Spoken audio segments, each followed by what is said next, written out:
এক সময়ের কথা, আকাশে এক ছোট্ট মেঘ ছিল, নাম তার মুকুল।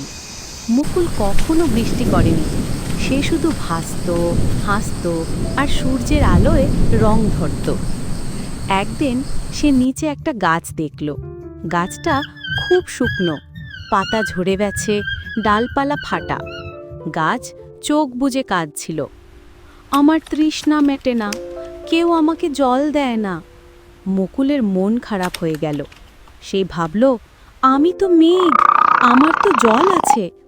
সে জোরে জোরে চেষ্টা করল, বৃষ্টি হও, বৃষ্টি হও, কিন্তু কিছু হলো না। তার ভেতর থেকে এক ফোঁটাও বেরোলো না। মুকুল হতাশ হয়ে পড়ল। তখন হঠাৎ সে ভাবল, আমি যদি খুশি হই তাহলে কি হয়?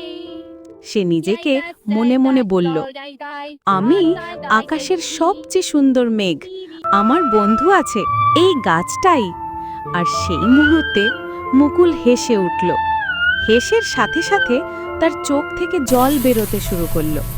না, কান্নার জল নয়, আনন্দের জল। টপ টপ করে বৃষ্টি নামলো গাছের ওপর। গাছের শুকনো ডালে ফুটল নতুন পাতা। কাঁদো চোখ হাসিতে ভরে গেল। মুকুল দেখল তার হাসি থেকেই বৃষ্টি হয়েছে। আর সেই দিন থেকে মুকুল আর গাছ দুজনে চিরকালের বন্ধু হয়ে গেল।